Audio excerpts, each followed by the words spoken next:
As Jamf Pro administrators, it's important to keep our enrolled devices running smoothly for our users. Accordingly, from time to time, you may need to swap out your Jamf admin hat for an Apple support hat in order to troubleshoot issues unrelated to MDM. Let's go through some basic macOS troubleshooting steps you can take to help get your users up and running again. When troubleshooting issues, it's best to start with the least invasive or disruptive fixes and then escalate to more complex repairs that might disrupt the user. There are several fixes we can perform remotely and with minimal interruption for the user. First, the tried and true troubleshooting method of turning it off and back on again. Using Jamf Pro, we can create and deploy a policy with the restart options payload configured to remotely restart a user's computer.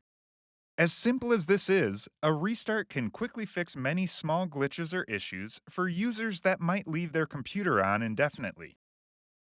If a user is experiencing issues with a particular app, we can check the inventory record for that computer to verify the installed version of that app.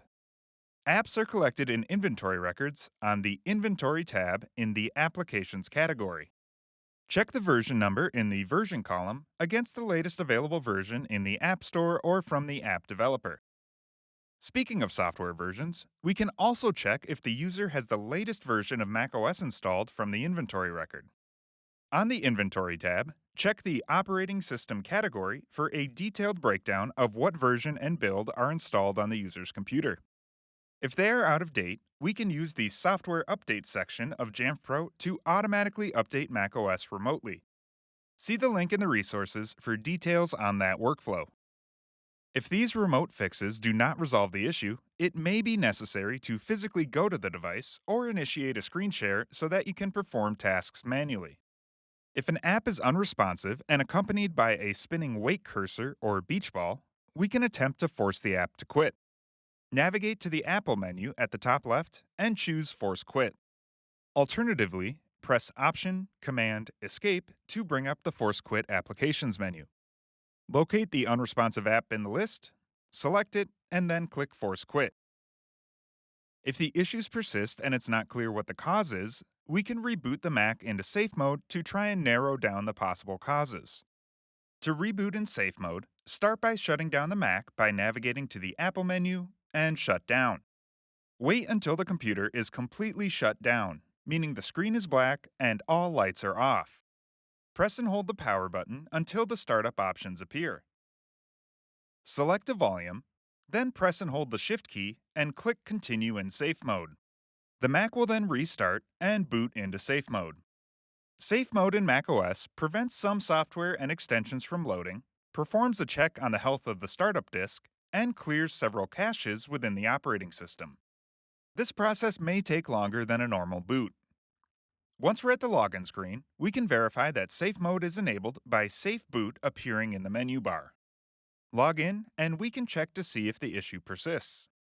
If not, we have now narrowed down the possible causes to the processes prevented by safe mode being enabled. See the Apple documentation linked in the resources for more information on safe mode.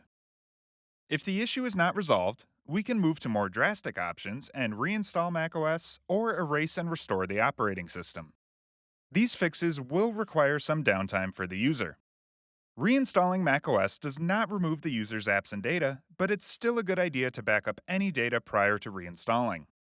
Erasing and restoring the device reverts it to factory settings, likely fixing any issues the user is experiencing, but also removing any and all personal data or apps they had installed on the device.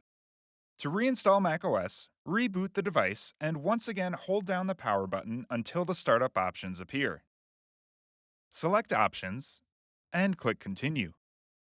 From the Recovery menu, select the option to reinstall macOS and then follow the on-screen instructions. To erase and restore the computer, start by navigating to System Settings. Click General, Transfer or Reset, and then erase all content and settings. Authenticate with an administrator account in Erase Assistant, review the list of items to be removed, and then proceed following the on-screen instructions. After the computer is erased and restored, we will return to the Hello screen at the beginning of Setup Assistant, ready for our user once again. There are many macOS troubleshooting techniques that we as Jamf Pro administrators can learn and employ to better help our users. Be sure to check out the documentation linked in the resources for more information. Thanks for watching.